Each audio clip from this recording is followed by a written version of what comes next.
Welcome back to Pharmalancer YouTube channel जी। तो आज की वीडियो में हमने कंप्लीट वेबसाइट जो है वो क्रिएट करनी है और कैसे एक फंक्शनल वेबसाइट बनाई जा सकती है उसको हमने देखना है जी। तो सबसे पहले आप देख सकते हैं कि हमारे पास जो एक वेबसाइट है जिसका डोमेन नेम जो है वो canadavisaapply.com है, वो हमारे पास अवेलेबल है और उसमें कुछ भी अभी तक यहाँ पे फंक्शनिंग नहीं है। और कैसे हमने उसको कंप्लीट एक वेबसाइट की शेप में क्रिएट करना है आज वो हम सीखेंगे जी। चलो हम शुरुआत करते हैं जी। तो सबसे पहला जो काम आपने वेबसाइट बनाने में वो करना है वो आपने सेटिंग्स में जाना है। यहाँ से आपने परमा लिंक पे जाना है। परमा लिंक में जाने के बाद आपने सबसे पहले पोस्ट नेम पे सिलेक्ट करना है ताकि आपकी जो भी वेबसाइट का यूआरएल होता है वो according to your post name select हो जाए। इसके बाद आपने सेव चेंजेस करनी है। उसके बाद आपने अगला काम जो करना है उसमें हमारे पास थीम आ जाता है और कुछ प्लगइन्स आ जाते हैं जो हमने इंस्टॉल करने होते हैं। ये ऑलरेडी हमारे पास एक डिफ़ॉल्ट थीम जो है इंस्टॉल हुआ है, हमें ये नहीं चाहिए। हमने जो है एक इंपोर्ट किया हुआ है, ये जो हमारे पास थीम होगा हमने उसको इंस्टॉल करना है जो हमारे पास ऑलरेडी अवेलेबल है। ये थीम मैं आपको प्रोवाइड कर दूंगा, ये फ्री थीम है। तो अच्छा, इसमें अब ये हमारे पास वीज़ा पास जो है इसका ये हमारे पास थीम है, तो इसको हम डाउनलोड कर लेते हैं। इसको डाउनलोड करने के इंस्टॉल कर लेते हैं। इंस्टॉल करने के बाद आप देखेंगे कैसे हमारे पास एक जो हमारी ये वेबसाइट है इसका एकदम जो है वो डिस्प्ले जो है वो चेंज हो जाएगा। ठीक है, उसके बाद हमने इसी जो है थीम का डेमो इंपोर्ट करना है। डेमो इंपोर्ट करने के बाद हमने कंप्लीट वेबसाइट उसी के ऊपर डिज़ाइन करनी है।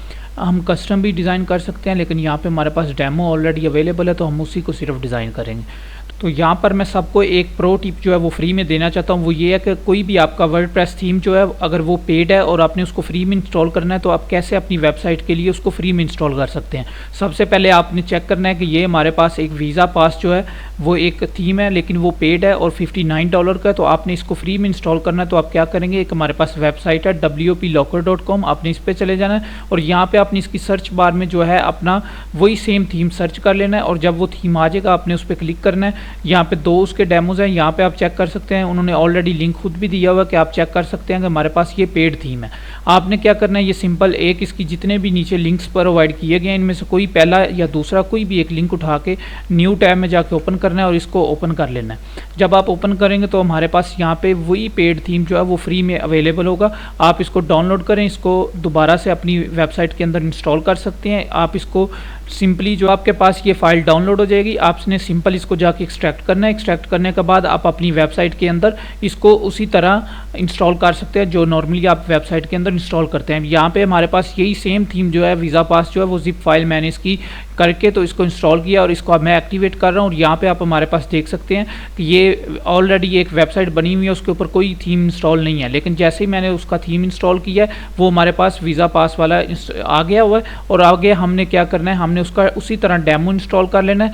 अब ये जो कंप्लीट एक इसका थीम का डेमो है वो मैं आपको दिखा देता हूँ कि जैसे ये बना हुआ है तो उसी तरह ये कंप्लीट वेबसाइट का डेमो हम यहाँ पे भी ला के इंस्टॉल कर सकते हैं। अब हमने इस थीम का जो है वो डेमो इंस्टॉल करना है। अगर मैं आपको पहले से दिखा दूं कि ये हमारा डेमो वो है जो हमने पेड हमारे पास अवेलेबल था, लेकिन हमने अपनी इस वेबसाइट के ऊपर अभी तक देख लें हमारे पास कोई भी डेमो इंस्टॉल नहीं है, सिर्फ एक ब्लॉग पोस्ट है। तो हमने डेमो कैसे इंस्टॉल करना है, हमने डायरेक्टली अपने डैशबोर्ड में जाना है। फिर यहाँ से हमारे पास हमने थीम के अंदर आना है, अपीयरेंस के अंदर, अपीयरेंस के बाद इंपोर्ट डेमो डाटा। अब यहाँ पर क्लिक करने के बाद हमारे पास जो हमारा ये डाटा अवेलेबल है ये वाला सेम टू सेम वो हम वहाँ पर अपनी वेबसाइट के अंदर भी इसको इंपोर्ट कर सकते हैं। इसके 2 पार्ट्स हैं, डेमो 1 और डेमो 2। हमने 1 वाला लेना है तो हमने इंपोर्ट डेमो के ऊपर क्लिक कर देना है और थोड़े से वेट के बाद यहाँ से हमने कंटिन्यू एंड इंपोर्ट पे जब क्लिक करेंगे तो यहाँ से थोड़ा सा टाइम लेने के बाद ये हमारे पास डेमो जो है वो यहाँ पे इंस्टॉल हो जाए। बाद जैसे ही हमने रिफ्रेश करेंगे अपनी वेबसाइट को तो आप देख सकते हैं कि वही कंप्लीट जो सेम डाटा यहाँ पे हमारे पास है वो हमारी वेबसाइट के ऊपर इंपोर्ट हो चुका है। ये हमारे पास सेम डाटा वो है जो कि यहाँ पे हमारे पास पेड थीम के अंदर डाटा जो है अवेलेबल था और ये हमें फ्री में अवेलेबल हो गया है। तो यहाँ पे आप देख सकते हैं कि हमारा जो थीम का डेमो है वो हमने इंस्टॉल कर लिया है और आगे हमने इस सब थीम को जो है वो एडिट करना है। अब इसकी सेटिंग और जो प्रॉपर चीज़ें होती हैं वो हमने खुद से सेटिंग करनी होती है। तो हम सबसे पहले क्या करेंगे, हम इसका होम पेज जो है वो डिज़ाइन कर लेंगे। तो हमने एडिट विद एलिमेंटर कर लेना है। यहाँ से हमने कंप्लीट इसकी वेबसाइट का जो होम पेज होता है उसको अकॉर्डिंग टू आवर सेटिंग करना है। अब हमारे पास यहाँ पर मैंने कुछ अपने पास एग्जाम्पल साइट्स ओपन कर ली हुई हैं जहाँ से हमने डाटा ले सकते हैं, जहाँ से ऑब्जर्वेशन कर सकते हैं कि हमने मेन्यू के अंदर क्या क्या चीज़ें रखनी होती हैं और अकॉर्डिंग टू क्लाइंट्स उसकी क्या डिमांड होती है, वो हर चीज़ हम दूसरी वेबसाइट से भी हेल्प ले सकते हैं। तो उसके लिए अब हमारे पास ये ओपन हो चुका है और अब हमारे पास ये जो हमारे पास सबसे पहला हमारा जो बैनर है, जो हमारा स्लाइडर है, हमने उस पर काम करना है। तो उसके लिए काम करने से पहले दो चीज़ें होती हैं कि आप स्लाइडर अपना मैनुअली भी डिज़ाइन कर सकते हैं और इस पर भी काम कर सकते हैं। जी, तो यहाँ पे इस बैनर को हमने चेंज करना है या इस बैनर पे एडिटिंग करनी है। तो उसके लिए हम क्या करेंगे कि हमारे पास ये कंप्लीट उसका कंटेंट आ गया और यहाँ पे वो स्लाइड है।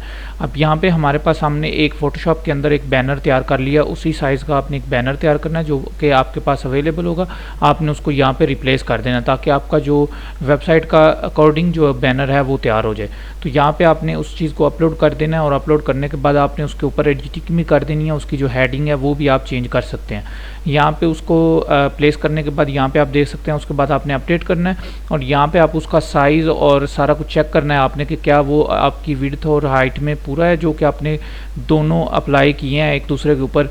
तो ये कंप्लीट दोनों सेम ही हैं। और उसके बाद हमने क्या करना है कि यहाँ पे ये जो हमारी एडिटिंग है या इस पर हम एडिटिंग कर सकते हैं। तो उसके लिए हमने क्या करना है कि हमारा जो पहले वाला है, अगर हम इसको एडिट करना चाहते हैं इसकी हेडिंग को, तो यहाँ से हम उसको भी एडिट कर सकते हैं। अगर ये सेम रखना चाहते हैं तो बेशक आप सेम भी रख सकते हैं।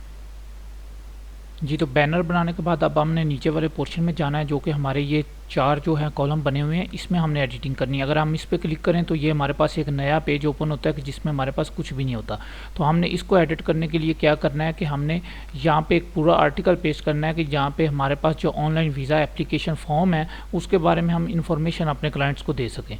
तो हमने क्या करना है, हमने सिंपली यहाँ पर जाना है और एक अपना प्रॉम्प्ट जो है वो तैयार कर लेना है और आपने चैट जीपीटी पे जाना है।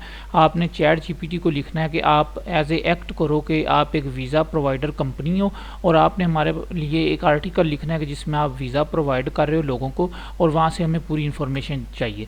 तो यहाँ पे आप उस चीज़ को पेस्ट करोगे तो आपको कंप्लीट एक यूनिक आर्टिकल वो देगा एज ए कंपनी एक्ट करने के बाद कि जो आपकी कंपनी का खुद आपका नेम होगा। उसके ऊपर आप देख सकते हैं कि मैंने हर चीज़ इसके ज़रिए से छोटे छोटे प्रॉम्प्ट्स दे के तो इससे लिखवाया है कि आप कुछ भी चीज़ जो है हमारे पास हमें हेडलाइंस दे दो, हमें जो टैग लाइन है वो दे दो। तो ये कंप्लीट डाटा जो है हमारे पास देगा। तो ये अब यहाँ पे एक यूनिक आर्टिकल लिख रहा है कि आप अपनी ऑडियंस को अट्रैक्ट करने के लिए एक कंप्लीट आर्टिकल ले सकते हो कि हम क्यों जो है वीज़ा अपनी तरफ से अच्छा प्रोवाइड कर सकते हैं। आपने यहाँ से इसको कॉपी करना है। अगर आपका पास टाइम हो तो आप सिंपली जाके चैट जीपीटी का जो कंटेंट होता है उसको उठा के आप इसको रीफ्रेज भी कर सकते हो। अदरवाइज़ आप यहाँ से इसको पेस्ट भी ऐसे डायरेक्टली कर सकते हो। तो टाइम शॉर्ट होने की वजह से मैं डायरेक्टली इसको जो है वो अपने पेज पे जाके पेस्ट करूँगा।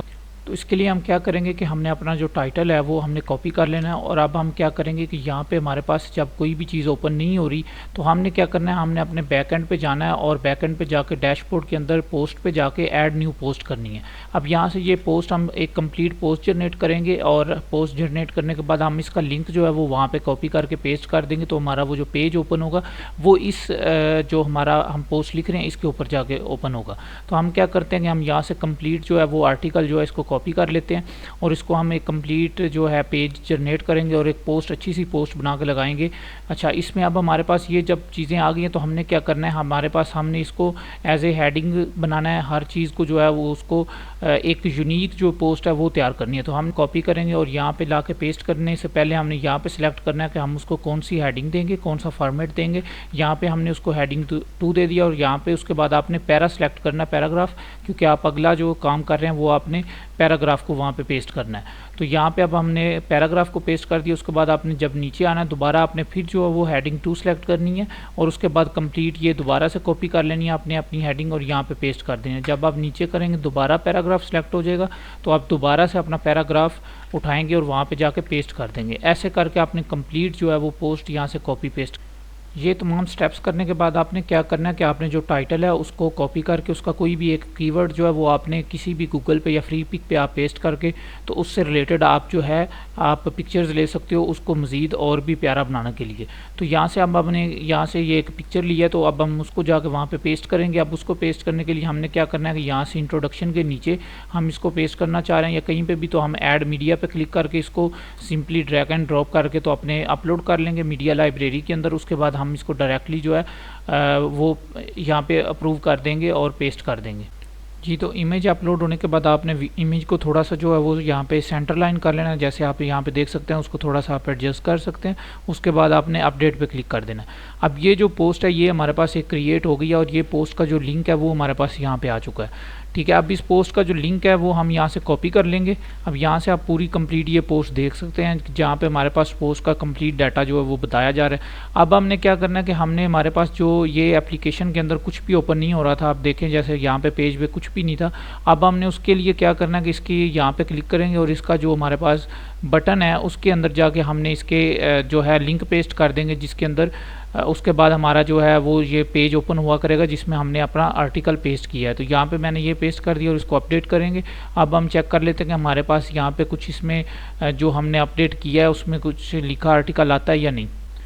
जी तो अब हम यहाँ पे आके रिफ़्रेश करके चेक करते हैं कि हमारे पास क्या उस पेज के अंदर कुछ आर्टिकल जो हमने जनरेट किया था क्या वो लिखा जा चुका है। तो ये देख लें आपके सामने है कि ये आर्टिकल हमारा कंप्लीट वहाँ पे आ गया है और यहाँ पे ये उसका जो हमने टाइटल दिया था ये वो है। जब पोस्ट हमारे पास आ गई है तो हमने इस पोस्ट को जो है ये हमारे जो साइड बार पे विजेट्स आ रहे हैं हमने इनको रिमूव करना है, क्योंकि हमें ये नहीं चाहिए। हमने ये सिंपली जो हमारे पास पोस्ट है हमने उसको कंसीडर करना। तो हम कस्टमाइज़ पे जाएंगे। कस्टमाइज़ पे जाने के बाद आपने यहाँ से नीचे आना है विजेट्स पे। विजेट्स पे आने के बाद आप देखेंगे यहाँ पे आ रहा है ब्लॉग साइड बार। अब यहाँ पे साइड बार पे ये जो तीनों चीज़ें हैं ये हमें नहीं चाहिए, तो हमने इसको सिंपली क्या करना है, हमने यहाँ से इन तीनों को रिमूव कर देना है और हम इसको अपडेट कर देंगे। यहाँ से जैसे ही हम पब्लिश करेंगे तो हमारे पास जो अब पोस्ट है उसके बैक एंड पे अब कोई भी चीज़ जो है वो साइड पे नहीं आएगी, सिर्फ हमारे पास ये आएगी। अब रीसेंट पोस्ट जो है उसको भी हम हटा देते हैं। जी तो यहाँ से हमने रीसेंट जो न्यूज़ थी हमारे पास आ रही है हमने उसको भी रिमूव कर दिया। अब हम इसको अपडेट करते हैं तो हमारे पास यहाँ पे कंप्लीट विड्थ के अंदर जो है वो कंप्लीट डाटा आ गया। ठीक है। अब अगर हम होम पे जाते हैं तो मैं आपको दोबारा रिफ़्रेश करके दिखाता हूँ और आप इस पर क्लिक करेंगे तो आपके सामने वही जो पोस्ट हमने डाली थी वही अप्रूव्ड होगी और वही चीज़ आएगी। ठीक है। उसके बाद हमने क्या करना है कि हमारे होम पेज के ऊपर ये कंप्लीट जो तीनों चारों कॉलम्स बने हुए हैं हमने इनके सब के डाटा इसी तरह ही चेंज करना है जो कि हमारे पास यहाँ पे आ रहा होता है, जिसमें हमने सिंपली यहाँ पे क्लिक किया होता है और हमारे पास ये डाटा आ रहा होता है। अब कंप्लीट इस चीज़ को लिए क्या है, आप ChatGPT यूज़ कर सकते हो, इसी तरह वहाँ से पोस्ट जनरेट करके आप डायरेक्टली इसमें आके पेस्ट कर सकते हैं। जी तो अब नेक्स्ट पार्ट में हमने देखना है कि हमारे पास जब हमने ये चारों चीज़ें जो है वो कंप्लीट कर ली हैं उसके बाद अगला पार्ट हमारा जो है उसमें ये मज़ीद पोस्ट आ जाती हैं, जिसमें अगर हम क्लिक करें तो ये कंप्लीट एक पेज क्रिएट हुआ है। अब हमने इस पेज को क्रिएट करना है और इसको अपने अकॉर्डिंग जो है वो रेडी करना होता है। तो हमने क्या करना है, हमने इसी पोस्ट के ऊपर यहाँ पे एडिट सर्विस पे क्लिक करना है, जिसके बाद हमारे पास एडिट सर्विस का ये पेज ओपन हो जाएगा।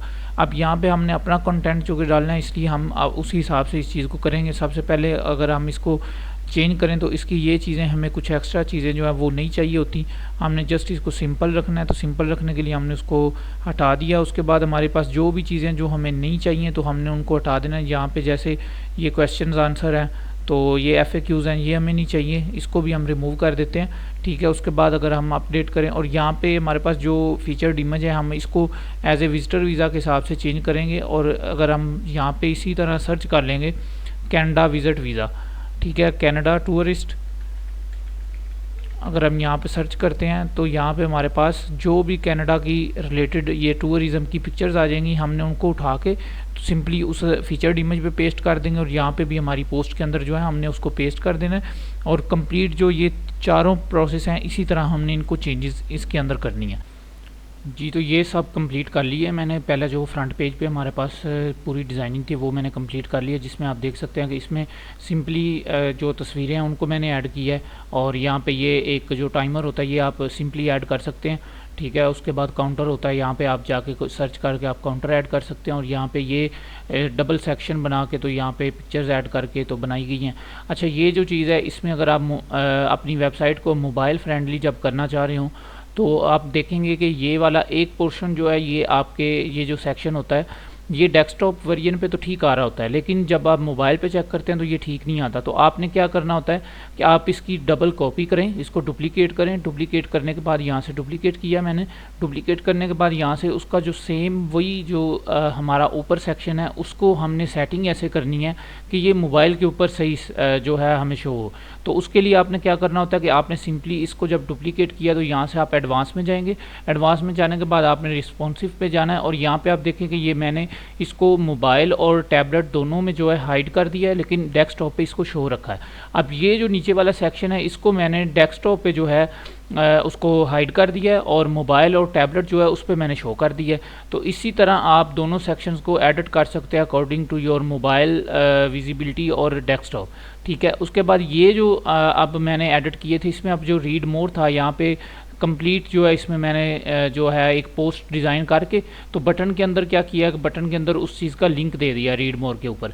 ठीक है, अब उसके अंदर मैं अगर आपको दिखाऊं, यहाँ पे ये लिस्ट है, तो यहाँ पे अगर ये पहला जो सेक्शन है यहाँ पे ये टोटली मैंने अपने से चीज़ें लिख के कि जो भी हमारी रिक्वायरमेंट है क्लाइंट की उसके अकॉर्डिंग लिख के, तो यहाँ पे जो रीड मोर बटन होता है उसके ऊपर मैंने जो आगे सेक्शन न्यू तैयार किया है, तो उसमें मैंने क्या किया कि मैंने उसके अंदर अपना लिंक उस पेज का या उस पोस्ट का दे दिया जो कि पोस्ट मैंने क्रिएट आपका करके बताई थी। ठीक है, ऐसे ही आपने क्या करना है, यहाँ से सिंपल आप कॉपी करेंगे और रीड मोर का जो बटन होगा, कोई भी आपका बटन होगा किसी जगह पे भी, तो आप उसको आगे जाके उसमें पेस्ट कर दें तो आपकी वो फाइल ओपन हो जाया करेगी। इसी तरह ये सेक्शन भी बने और इसी तरह ये मैंने सेक्शन जो था ये मोबाइल पे सही से शो नहीं हो रहा था, तो उसके लिए मैंने उसको मोबाइल रिस्पॉन्सिव करने के लिए उसी तरह जो है डेस्कटॉप पे जाके उसको जो है हाइड कर दिया है, डेस्कटॉप पे हाइड कर दिया इसको, और मोबाइल पे और टैबलेट पे इसको मैंने शो कर दिया। लेकिन ये वाला जो है इसको मैं अगर आपको दिखाऊं तो ये रिस्पॉन्सिव में जाके ये दोनों मोबाइल और टैबलेट पे हाइड हैं लेकिन डेस्कटॉप में शो हो रहे हैं। ठीक है, तो ये डिफरेंस होता है कि आपने मोबाइल फ्रेंडली कैसे बनाना है। उसके लिए आप यहाँ से रिस्पॉन्सिव मोड पे अगर जाते हैं, यहाँ से आप मोबाइल पे क्लिक करें तो ये देखें अब यहाँ पे हमारे पास जो है ये वाला सेक्शन जो है, इसमें मेरी जो बैकग्राउंड इमेज थी वो मुझे ठीक से नहीं जो है शो हो रही थी। उसके लिए मैंने उसको डबल क्लिक करके तो उसको डुप्लीकेट करके तो उसकी डिज़ाइनिंग जो है वो उसके अकॉर्डिंग कर दी थी। इसी तरह ये अब सारा आप चेक कर सकते हैं, जो भी चीज़ आपकी मोबाइल फ्रेंडली ना हो उसको बनाने के लिए आप इस तरह मोबाइल रिस्पॉन्स पे जाके उस चीज़ को, उस सेक्शन को डबल करें, डबल कर डुप्लीकेट करने के बाद आप उसको उसके अकॉर्डिंग जो है वो तैयार कर लें। ठीक है, यहाँ पे कोई भी चीज़ अगर होगी, ठीक है, आप सिंपली क्या करेंगे, उस पर क्लिक करेंगे, डुप्लीकेट किया, ठीक है, उसको डिज़ाइन किया, डुप्लीकेट करने के बाद अकॉर्डिंग टू योर मोबाइल, तो उसमें आप उसके बाद उसको मोबाइल और टैबलेट से म्यूट कर दें और बाकी आप उसी तरह चीज़ें कर सकते हैं। जी, तो अब हम देखेंगे कि हमने अपने जो थीम होता है कोई भी, हमने उसको कस्टमाइज़ कैसे करना है। तो आपने क्या करना है कि यहाँ पे हमारे पास जो कस्टमाइज़ लिखा हुआ है यहाँ पे आप क्लिक करेंगे तो आपके पास इस तरह का जो फॉर्मेट है वो ओपन हो जाएगा।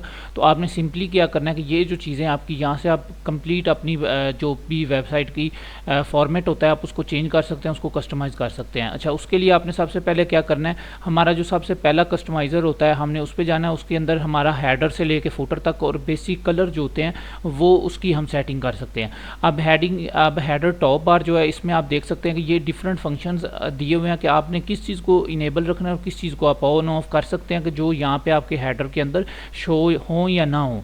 ठीक है, तो कुछ चीज़ें ऐसी थी कि जो मुझे नहीं चाहिए थी, मैंने उनको ऑन ऑफ कर दिया हुआ है ऑलरेडी, यहाँ से वो चीज़ें रिमूव हो गई हैं। अब यहाँ पे एड्रेस भी लिखा आ रहा था तो उसको भी मैंने रिमूव कर दिया।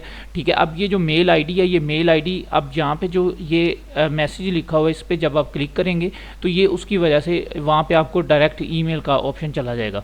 ठीक है, उसके बाद ये कॉन्टैक्ट का जो बटन है यूआरएल उसमें दिया गया तो इसको मैं रिमूव कर देता हूँ क्योंकि ये हमें नहीं चाहिए। ठीक है, अगर मैं इस पर क्लिक करूँगा तो वो हमें एक नए पेज पे ले जाएगा जो कि हमारा पेज नहीं होता। ठीक है, उसके बाद कॉन्टैक्ट अस पे यहाँ पे ये जो ऊपर कोने में लिखा हुआ है और यहाँ पे आगे उसका नंबर जो भी आपका क्लाइंट नंबर प्रोवाइड करेगा आप उसको वहाँ पे लिख सकते हैं। आगे बटन टेक्स्ट है। अब यहाँ पे जब जो बटन मैंने रिमूव किया है उसके अंदर ये चीज़ थी कि यहाँ पे गेट अ कोड जो है वो वहाँ पे उसके अंदर होगा। कोई भी चीज़ आपने चेंज करनी है साथ ही आपने पब्लिश कर देनी है। उसके बाद अगर आप हेडर सोशल पे आते हैं, यहाँ पे आप कोई भी फेसबुक यूआरएल या कोई भी क्लाइंट कहता है कि मेरे यहाँ पे सोशल जो है वो शो होने चाहिए, तो वहाँ पे आप उसका डायरेक्टली जब लिंक देंगे तो वो वहाँ पे फेसबुक और ट्विटर जो भी आपका होगा वो शो होने लग जाएगा। अब हेडर सेटिंग पे अगर जाएँ तो यहाँ पे आपका लोगो लगता है। ठीक है, अब यहाँ पे हेडर स्टाइल 1 है, हेडर स्टाइल 2 है। यहाँ पे स्टाइल 2 पे अगर हम चाहें तो वो आपका एक नया डिफरेंट स्टाइल है जो कि ऑलरेडी वहाँ पे डिज़ाइन हुआ होता है, तो हमारा हेडर स्टाइल 1 ही है। अब यहाँ पे आप लोगो चेंज कर सकते हैं। लोगो चेंज करने के बाद आप यहाँ से लोगो की सेटिंग कर सकते हैं कि आपने उसका साइज़ कितना बड़ा रखना है। ठीक है, उसके बाद अगर मैं इसको थोड़ा सा बड़ा करता हूँ तो ये उसके साइज़ में डिफरेंस आ जाएगा और वो उसी तरह जो है वो चीज़ें, ये देखें थोड़ा सा उसका साइज़ जो है वो बड़ा हो गया पहले से। ठीक है, उसके बाद आपने क्या करना है कि साइड इन्फो पे जाना है। साइड इन्फो पे यहाँ पे आपकी वो ईमेल आप प्रोवाइड करते हो या फ़ोन नंबर प्रोवाइड करते हो जो ऑलरेडी आपकी कॉन्टैक्ट अस के पेज में भी होगी और यहाँ पे भी आप इसको चेंज कर सकते हैं। उसके बाद आपने यहाँ पे एक बैकग्राउंड इमेज होती है, ये वो है कि जो भी आप कोई नया पेज ओपन करते हैं आपकी वेबसाइट का, तो वहाँ पे आपके बैकएंड पे जो है वो शो होती है। जैसे कि अगर मैं आपको दिखाऊँ, ये अबाउट अस अगर मैंने पेज ओपन किया है तो यहाँ पे अगर जो बैकएंड पे इसकी पिक्चर होगी वो हम इधर से ही चेंज कर सकते हैं। ठीक है, ये हमारी जो वेबसाइट है कि अबाउट अस के पेज के बैकएंड पे पिक्चर होती है। ठीक है, तो वो हम यहाँ से चेंज कर सकते हैं।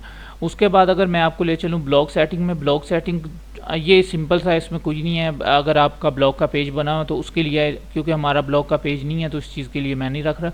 उसके बाद है फुटर सेटिंग। अब फुटर पे अगर मैं आपको लेके चलूँ तो यहाँ पे आप देख सकते हैं कि ये फुटर स्टाइल 1 है और फुटर स्टाइल 2 है। हमने स्टाइल 1 को सिलेक्ट किया और विजेट नंबर 5 जो है, ठीक है, अब यहाँ पे विजेट्स हमने सेलेक्ट किए हैं कि हमने कौन से विजेट्स यहाँ पे शो करवाने हैं। ठीक है, अगर मैं विजेट नंबर 2 करता हूँ तो यहाँ पे आप फुटर में देखेंगे कि वहाँ पे हमारा विजेट जो है वो चेंज हो जाएगा। ठीक है, अब यहाँ से हमारे पास ये जो चीज़ें हैं ये टोटली चेंज हो जाती है, हमें 5 नंबर पे ही रखना है। उसके बाद अगर वो कह रहा है कि ये जो आपका बैक एंड पे जो फुटर है उसकी ये जो ब्लैक सी आपकी साइड दिख रही है, अगर आप इसके साथ बैकग्राउंड इमेज लगाना चाहते हो तो आप यहाँ से लगा सकते हैं। ठीक है, अब बैकग्राउंड जो कलर है यहाँ से आप इसका कलर चेंज कर सकते हैं। ये अगर ब्लू मैं करता हूँ तो यहाँ पे आप देख सकते हैं कि इसका ब्लू कलर आ जाएगा। ठीक है, ये चेक कर सकते हैं आप। अब हमारे पास जो है हमें साइट का कलर वही रखना है जो हमारे पास ऑलरेडी था। ठीक है, उसके बाद आपने क्या करना है कि अब ये होवर कलर वो तक जब भी आप इसके ऊपर क्लिक करते हैं या आप अपना कर्सर लेके जाते हैं तो उसका कलर बैकएंड पे चेंज होता है। ठीक है, यहाँ पे वो अब चीज़ें चेंज कर सकते हैं। फुटर लोगो है, अब यहाँ पे फुटर लोगो हमारे पास नहीं लगा हो तो हम उस चीज़ को लगाना चाहते हैं तो यहाँ पे मैं सिंपली जाऊँगा और यहाँ से मैं सिर्फ इस चीज़ को जो हमारा लोगो है या आइकन है मैं सिर्फ उसको वहाँ पर शो करवा दूँगा तो ये यहाँ पर शो होना शुरू हो जाएगा। ठीक है, सॉरी ये यहाँ पर शो नहीं हुआ, इसका आई थिंक ये ठीक नहीं है, उसकी इमेज वो थोड़ी प्रॉब्लम है उसकी। खैर अच्छा, यहाँ पे ये कॉपीराइट वाला जो लिखा हुआ है कॉपीराइट, ये जो आपके एंड पे आ रहा होता है, आपने वही कनाडा वीज़ा जो भी आपकी वेबसाइट का डोमेन नेम होती है आपने वो यहाँ पे लिखनी होती है। उसके बाद टर्म्स एंड कंडीशन है। ठीक है, उसके ये यहाँ पे पेजेस बने होते हैं, ये अगर आप फुटर में शो करवाना चाहते हैं तो यहाँ पे भी हो सकते हैं, अदरवाइज़ आप अपनी एक टॉप बार हेडर में जो क्रिएट करते हैं वहाँ पे भी आप शो करवा सकते हैं। यहाँ पे प्राइवेसी पॉलिसी है। अब इसके लिए हम क्या करेंगे कि हम टर्म्स एंड कंडीशन का पेज जनरेट करेंगे और प्राइवेसी पॉलिसी का पेज जनरेट करेंगे। तो मैं अगर आपको दिखाऊँ, यहाँ पे अगर मैं जाऊँ प्राइवेसी पॉलिसी जनरेटर, तो यहाँ से प्राइवेसी पॉलिसी का हम पेज जो है वो जनरेट कर सकते हैं। उसके लिए एक और वीडियो मैंने अपनी दी हुई है, आप वहाँ से भी चेक कर सकते हैं।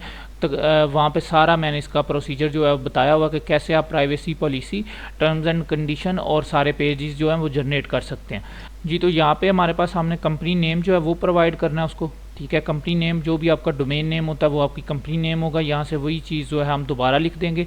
वेबसाइट नेम जो है हमारे पास ये यूआरएल हमने यहाँ पे पेस्ट कर दिया, ये नेक्स्ट पे क्लिक कर देंगे। उसके बाद येस, ये भी येस और ये भी येस।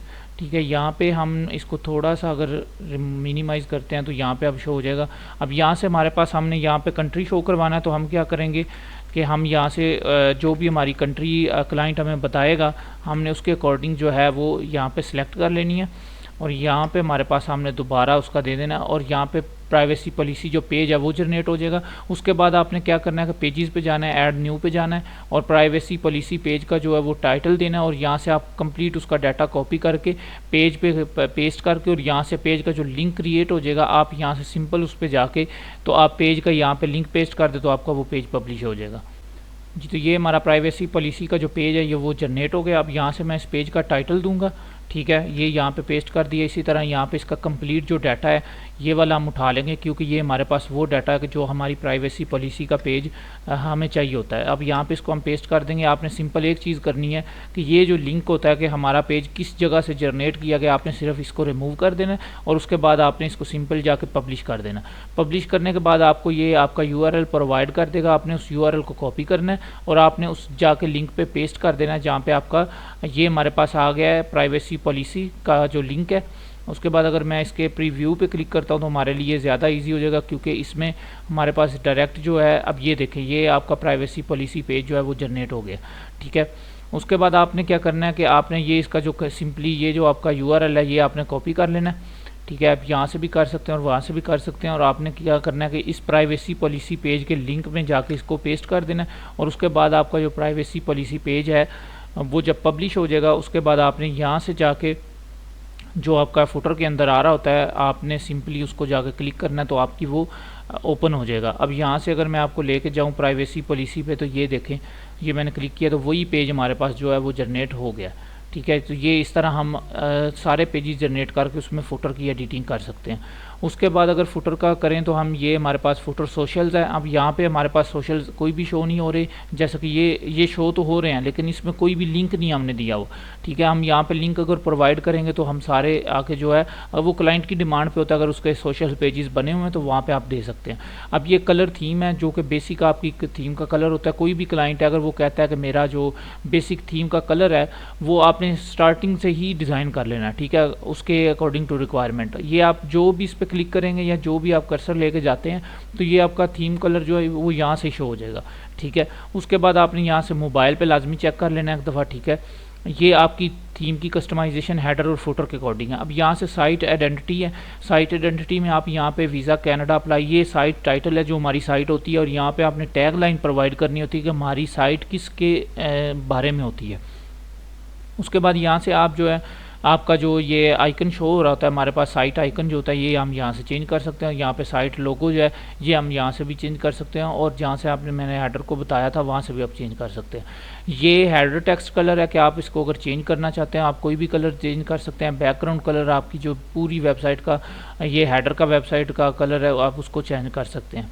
हेडर इमेज है, यहाँ पे अगर बैक एंड पे आप कोई इमेज शो करवाना चाहते हैं तो वो भी यहाँ पे कर सकते हैं आप। उसके बाद बैकग्राउंड इमेज है, ये कंप्लीट जो बैकग्राउंड आपकी इस पर आपको ये एक इमेज लगाना चाहते हैं तो वो भी लगा सकते हैं। उसके बाद मेन्यूज़ है। अब जो मेन मेन्यू है उसमें आप ये हमारे पास जो मेन मेन्यू है ये वाला शो हो रहा है। आप मेन्यूज़ को यहाँ से भी जाके एडिट कर सकते हैं। अपेरेंस में जाएंगे आप यहाँ से हमारे पास आ रहा होता है मेन्यूज़, यहाँ से आप मेन्यूज़ पे क्लिक करेंगे और मेन्यूज़ के बाद आप यहाँ से जो भी आप मेन्यू के अंदर कोई पोस्ट है, ब्लॉग है, कुछ भी शो करवाना चाहते हैं, हमारे पास जो रीसेंट पेजेस हैं मैंने वही शो करवाए हुए हैं। ठीक है, लेकिन अगर आप कोई चाहते हैं कि आप इनकी पोस्ट आपकी शो करवाना चाहते हो वो करवा सकते हैं। कोई आपका कस्टम लिंक है वो शो करवा सकते हैं। आप कैटेगरीज शो करवाना चाहें यहाँ से कोई भी तो आप कैटेगरीज भी यहाँ पे सिंपली क्या करेंगे, यहाँ से क्लिक करके ऐड टू मेन्यू करेंगे। जब ऐड टू मेन्यू करेंगे ये ऐड हो जाएगा और यहाँ से आप सेव मेन्यू कर सकते हैं। और अगर आप देखेंगे कि यहाँ से अगर आप इसको सब मेन्यू बनाना चाहते हैं तो सिंपली आप इस तरह इसको ड्रैग एंड ड्रॉप करके उसको सब मेन्यू बना सकते हैं, और यहाँ से आप इसको एक एक चीज़ को पकड़ के जो है ऊपर नीचे कर सकते हैं कि आपने अपनी सेटिंग अगर अपने अकॉर्डिंग करनी हो तो वो आपके ऊपर डिपेंड करता है कि आपने कौन सी चीज़ जो है वो जिस तरह शो करवानी है। ठीक है, उसके बाद हमारे पास आ जाता है कि यहाँ से नेक्स्ट जो है हमारे पास ये मेन्यू के बाद क्विक लिंक्स है। ये क्विक लिंक्स वो होते हैं कि जो हमारे पास अगर हमने यहाँ पे जैसे ये मैं आपको फुटर में दिखा देता हूँ, यहाँ पे ये क्विक लिंक्स है। ठीक है, ये आप यहाँ से सिंपली क्या करते हैं, ये पेजेस जनरेट हुए होते हैं आपके, अगर आप इनको रिमूव करना चाहें आप वो रिमूव भी कर सकते हैं। अगर आप नहीं करना चाहते तो आप बेशक इनको रख भी सकते हैं। ठीक है, अगर फॉर एग्जाम्पल मैं यहाँ से इसको एक मुझे नहीं चाहिए तो मैं इसको रिमूव कर दूँगा तो ये आपके सामने रिमूव हो जाएगा। उसके बाद है कि आपने वीज़ा इन्फॉर्मेशन, यहाँ पर अब क्या है कि आप ये एक कंप्लीट नया पेज होता है या आपका फुटर के अंदर ही, जैसे ये यहाँ पे है कि वो कह रहा है कि यहाँ पे आपने क्या चीज़ें शो करवानी है। यहाँ पे पहले तो ये चीज़ें शो हो रही थी लेकिन मैंने क्या किया, मुझे यहाँ पे मेन मेन्यू चाहिए था। ठीक है, तो मैंने यहाँ पे अपना मेन मेन्यू सेलेक्ट करके तो उसको वहाँ पे जो है चेंज कर दिया था। ठीक है, उसके बाद अगर हम आगे चलें तो यहाँ पे विजिट्स आ जाते हैं। अब विजिट्स यहाँ से फुटर के आएंगे। ठीक है, अब विजिट्स जो पहला विजिट है आपका, ये जो विजिट आ रहा है आपका जिसमें HTML कस्टम कोड है वो इस आपका जो ये वाला पोर्शन है ये डिज़ाइन हुआ होता है। और उसके बाद अगले पे जाएँ हम स्टाइल 2 पे, तो ये नेविगेशन मेन्यू यानी कि क्विक लिंक्स जो हमारे प्रोवाइड किए गए ये वो है। यहाँ से आप कुछ भी चेंज कर सकते हैं। आपने यहाँ पे बेशक अगर यहाँ पे मेन मेन्यू शो करवाना है यहाँ पे तो आप उसको सिलेक्ट करें, आप वहाँ पे भी मेन मेन्यू जो है वो शो करवा सकते हैं, लेकिन मुझे क्विक लिंक्स चाहिए यहाँ पे। उसके बाद स्टाइल 3 है। अब यहाँ पे वीज़ा इन्फॉर्मेशन जो मैं आपको ये चीज़ कह रहा था। ठीक है, अब यहाँ पे मैंने मेन मेन्यू सेलेक्ट किया हुआ था। अगर यहाँ से मैं चाहूँ तो वीज़ा इन्फॉर्मेशन का जो पहले मैंने आपको चीज़ें बताई थी अगर वो आ जाए तो वो हम सेलेक्ट कर सकते हैं, लेकिन मुझे यहाँ पे मेन मेन्यू चाहिए था ताकि मेरा फुटर जो है वो एक अच्छी लुक दे। ठीक है, उसके बाद हमारे पास स्टाइल 4 जो है, यहाँ पे इसका ये हमारा जो कंप्लीट एड्रेस लिखा होता है। अब यहाँ से सिंपली इस कोड के अंदर जाके इन चीज़ों को चेंज कर सकते हैं, ये इतना मुश्किल नहीं है। ठीक है, बाकी आपने चीज़ों को नहीं छेड़ना, सिंपल आपने क्या करना है कि जहाँ पे आपका ये जैसे ये एड्रेस लिखा हुआ है, ठीक है, अब ये 250 वाला जो एड्रेस लिखा है आपने यहाँ से जाके इसको सिर्फ एडिट करना है। अगर मैं इसको 250 की बजाय कुछ भी यहाँ पे एडिट करता हूँ तो वो यहाँ से आप देखेंगे कि साथ ही चेंज होता रहेगा। तो ठीक है, आप उसके अकॉर्डिंग उसको चेंज कर सकते हैं। तो ये हमारे फुटर की एडिटिंग है और ये थीम कस्टमाइजेशन है। ये होम पेज सेटिंग है कि यहाँ पे आपने क्या शो करवाना है। तो हमने होम पेज पे हमारा होम ही हमने सेलेक्ट किया हुआ है। उसके बाद हमारा स्टैटिक पेज होता है और लेटेस्ट पोस्ट होती है, ठीक है। उसके बाद एडिशनल CSS है, ये इसमें कोई भी हमारा काम नहीं होता, जो वो कोडिंग का काम होता है। तो ये कंप्लीट एक थीम जो कस्टमाइज़ आपने कैसे करना होता है ये उसके लिए। उसके बाद अगर अपीयरेंस में मैंने आपको मेन्यूज़ का बता दिया, यहाँ पे आप विजिट्स भी चेंज कर सकते हैं कि कौन कौन से विजिट्स आप ऐड करना चाहते हैं और रिमूव करना चाहते हैं। ये हमारे विजिट्स हैं जो फुटर के जो हमारे शो हो रहे होते हैं, फुटर 1 फुटर 2 और जो भी हमारे होते हैं। यहाँ से आप कोई भी जो है अपना विजिट जो है यहाँ पे ऐड कर सकते हैं, ठीक है। इसी तरह आपने और जो प्लगइन्स होते हैं, प्लगइन्स में यहाँ पे एक मैंने चीज़ की है जो मैं आपको बता दूं कि ये व्हाट्सएप है। व्हाट्सएप को आप कैसे यहाँ से यूज़ कर सकते हैं। आपने सिंपली एक प्लगइन जो है वो इंस्टॉल करना है, उसको ये आपके यहाँ पे आ जाएगा क्लिक टू चैट के नाम से जो प्लगइन आप वो उसको इंस्टॉल करेंगे, या आपने अपने सिंपल सेटिंग्स में जाके उसको अपना व्हाट्सएप नंबर वहाँ पे प्रोवाइड करना है और आपको डायरेक्टली जो आपके व्हाट्सएप पे लिंक आ जाएगा और आपके लोग जो हैं वो आपके साथ क्लाइंट जो है वो वहाँ पे चैट कर सकते हैं, ठीक है। तो ये कंप्लीट वेबसाइट की जो डिज़ाइनिंग है उसकी कस्टमाइजेशन है, ठीक है। इसमें आप जो भी आगे आपका क्वेश्चन हो आप मज़ीद उस चीज़ को पूछ सकते हैं, आप कमेंट्स बॉक्स में कमेंट कर सकते हैं और मेरा चैनल लाजमी सब्सक्राइब कर दें। आपको मज़ीद टू दी पॉइंट जो वीडियोस होती हैं वो इंशाल्लाह मैं आपको प्रोवाइड करूँगा और जो 100% ऑथेंटिक इन्फॉर्मेशन और जिस चीज़ से मैं काम करता हूँ वही आपको प्रोवाइड करूँगा।